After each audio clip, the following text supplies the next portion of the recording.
शादी का कार्ड है, मेरे पास फोटो है। क्या शादी कार्ड है? जी शादी का कार्ड है, और एक ठो नहीं, मेरे पास पूरे 100 ठो कार्ड है। वो बोला कि मैं घर से शादी करूंगी, घर से किया भी नहीं, धोखाधड़ी किया कि मंदिर से करूंगी, मंदिर से भी वो शादी नहीं किया है। कौन से कास्ट का है वो आदमी? सूरज बलवान है, वो तेली में आता है। अच्छा, क्या वो शादीशुदा है? हाँ, पहले से शादीशुदा है। हम्म।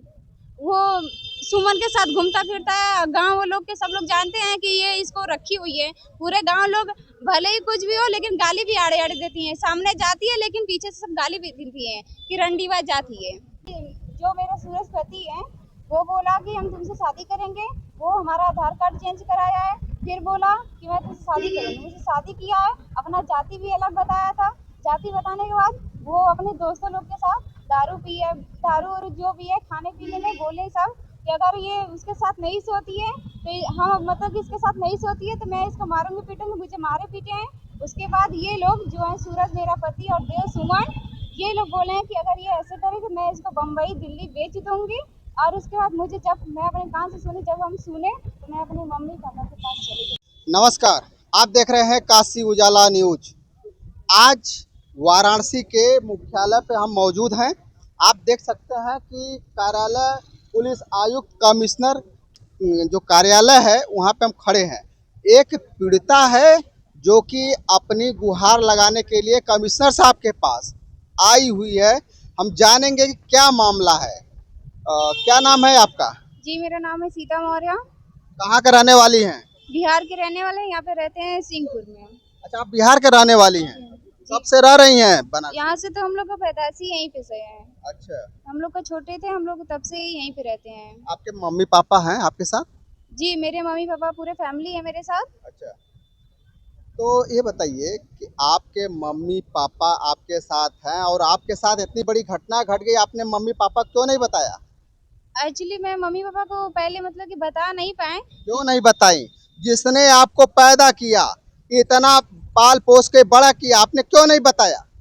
बाद में बताई, मम्मी बहुत गुस्सा आई है, डांटी बहुत, मतलब कि बहुत सुने हैं घर पे। लेकिन वो लोग मतलब कि डराते धमका भी मतलब डराते धमकाते भी थे। क्या चीज के लिए धमते धमकाते थे? मतलब कि इधर बीच बहुत ज्यादा सुन रहे हैं कि अगर वो ऐसे करेगी तो मैं उसको एक एक करके सबके पूरे परिवार को उठा लूंगी अगर मुझे शादी नहीं क्या किया। वो बदमाश हैं, माफिया हैं, गुंडे हैं? सर, ऐसा तो लगता है, लेकिन कोई ठीक बता नहीं तो पाता। आपने आपने कभी ये नहीं सोचा कि आपके साथ इतनी बड़ी घटना होने जा रही है तो आप पुलिस के पास जाती, आपने कहानी बताती कि हमारे साथ ऐसा हो रहा है, तो आपकी पुलिस खुद रखवाली करती? क्यों नहीं बताया आपने? सर, हम तो गए थे, लेकिन मेरा मतलब कि कहीं से सुनवाई वनवाई नहीं हो पा रही थी। पढ़ाई कहाँ तक हुई है आपकी? कोई मतलब सर, पढ़ाई तो 9 तक किए थे। स्कूल 9-10 तक पढ़ी है ना? तो हाँ। 9-10 बुद्धि तो आनी चाहिए थी आपको। जी सर, लेकिन हम ठीक से पढ़ाई नहीं कर पाए। काम धाम करने वाले हैं तो कहाँ से पढ़ाई काम कर। में क्या करती हैं? मैं एक्चुअली झाड़ू पोछा खाना यही सब वाला काम करती हूँ, बर्तन का। आपके मम्मी पापा क्या करते हैं? मेरे पापा लेबर हैं, वो गिट्टी और बालू का काम करते हैं। जो काम मिल जाता है वो कर लेते हैं। कितने भाई बहन हैं आपके? मेरे भाई बहन है 3, एक मैं हूँ 4, 4 भाई बहन है। अच्छा, अच्छा, ये बताइए कि जिस तरह से आपके साथ ये घटना घटी है वो कौन है? ये सुमन देव सूरज मेरा पति है। कब शादी किया है आपसे? वो मुझसे 2025 में 17 फरवरी को 2025 में दूसरा महीना किया है। अच्छा, ये बताइए कि आप कोर्ट मैरिज शादी की हैं कि 100 रुपए के स्टाम्प पेपर पे की हैं? वो स्टाम्प पेपर पे मतलब कि कोर्ट में हमसे मतलब कि डुप्लीकेट काम कराया है, लेकिन हमारे साथ मुझे नहीं पता था कि वो लोग मेरे साथ ऐसा ऐसा करेंगे। आपके पास वो प्रमाण है? जी नहीं हो, अगर उसके पास है तो वो हम मतलब कि मुझे दिखा तो दे। आप जब शादी करने जा रही हैं तो आपके पास एक प्रमाण पत्र रहना चाहिए ना? क्यों नहीं ली उससे? मैं उससे बोली थी आज देव तो से। उसकी पत्नी बन गई, तो वो प्रमाण पत्र कहाँ है? आखिर कोई साबुत रहना चाहिए ना। कैसे आप दावा करेंगे कि वो हमारे पति हैं? वही मांगने हम लोग गए तो वो मतलब कि गाली गलौज देकर मार पीट कर सब भगा दिए हैं। पेपर जब मांगा गया देव से तो देव बोला कोर्ट में कि 2 दिन बाद मिलेगा।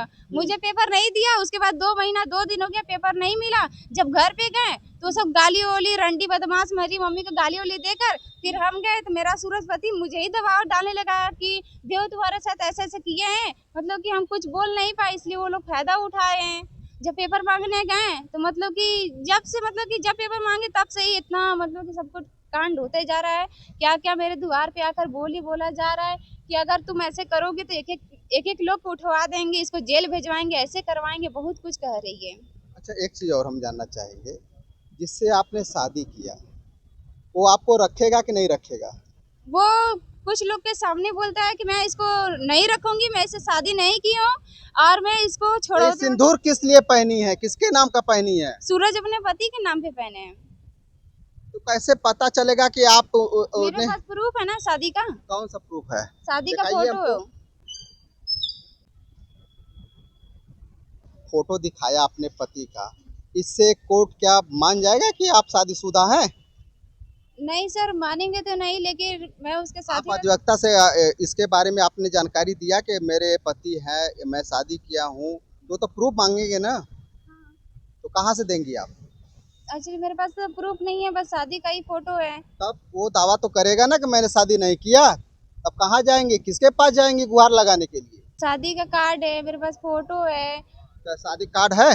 जी शादी का कार्ड है, और एक तो नहीं, मेरे पास पूरे 100 कार्ड है। वो बोला कि मैं घर से शादी करूंगी, घर से किया भी नहीं, धोखाधड़ी किया कि मंदिर से करूंगी, मंदिर से भी वो शादी नहीं किया है। कौन से कास्ट का है वो आदमी? सूरज बलवान है, वो तेली में आता है। अच्छा, क्या वो शादीशुदा है? हाँ, पहले से शादीशुदा है। हम्म। वो सुमन के साथ घूमता फिरता है, गांव लोग के सब लोग जानते हैं कि ये इसको रखी हुई है। पूरे गांव लोग भले ही कुछ भी हो लेकिन गाली भी आड़े आड़े देती हैं। सामने जाती है लेकिन पीछे से सब गाली भी देती हैं कि रंडीवा जाती है। तो आप ऐसे लोगों के जाल में कैसे फंस गई तब? सर एक्चुअली अब उसके घर पे मतलब कि काम करने गए, सुमन मेरे साथ, मुझे नहीं पता था कि वो मेरे साथ ऐसा करेगी। वो मुझे दवाई खिलाती थी, दवा खिलाते खिलाते मुझे अपने झांसे में रखती थी। एक दिन कौन सा दवा, नशा का दवा? हाँ, वो तो दवा नशाई का था, क्योंकि मैं जब दवा वो खाती थी तो पहले पहले दवाई जब शुरू में खिलाई तो मुझे तो सर दर्द मेरा पहले से ही करता था, तो मुझे आराम लगा। जब मैं पूछी तो दवा खिलाई, जब मुझे कुछ नहीं हो रहा था फिर उसके बाद वो हमको खिलाने लगी तो मेरा सर मतलब हमेशा चक्कर जैसा, नींद जैसा आता था। मतलब उसके घर पे सोने भी लगते थे कभी कभी, तो इतना लाड प्यार करते थे कि उसके लाड प्यार में भी हम ऐसे ऐसे हो गए हैं। और वो ऐसा भी नहीं है कि कोई व्यक्ति होता है, मैं इतने घर में काम करती हूँ लेकिन मेरे साथ कभी कोई धोखा नहीं किया था। लेकिन वो क्या किए कि इतना सब कुछ करने के बाद वो अपने हाथ से दवा खिलाती थी। कुछ लोग होते हैं कि हाथ में दवा देते हैं कि लो खा लो, तुम्हारी तबीयत ठीक नहीं। वो मेरे मुंह में डालती थी। ठंडी के दिन था तो गर्म पानी, और गर्मी के दिन था तो नॉर्मल पानी में ही हमको दवा खिलाती थी, मेरे मुंह में डालती थी, कुचवाती थी, अपने हाथ से पानी में पिलाती थी। जब ऐसी महिला आपको संज्ञान में आए कि ये गंदी महिला है, तो आप उससे पीछा छुड़ाती, उसके घर पे काम नहीं करने जाती? बहुत सारे जगह काम मिल जाता आपको, फिर भी आपने क्यों वहाँ से हटने का काम सोचा नहीं? सर काम नहीं करेंगे तो पेट कैसे चलेगा? हम लोग गरीब हैं तो काम नहीं करेंगे कहाँ से पैसा लाएंगे? 2 भाई बहन है, घर चलाना है। आप देख सकते हैं कि ये बिटिया बहुत ही दुखित है, रो भी रही है। अब इसको न्याय दिलाना है तो कैसे दिलाना है, ये आपको सोचना है। और अगर आप इनके बातों से सहमत हैं तो ज़्यादा से ज़्यादा इस वीडियो को शेयर कीजिए, सब्सक्राइब कीजिए। फिर मिलते हैं नए वीडियो के साथ, तब तक के लिए नमस्कार।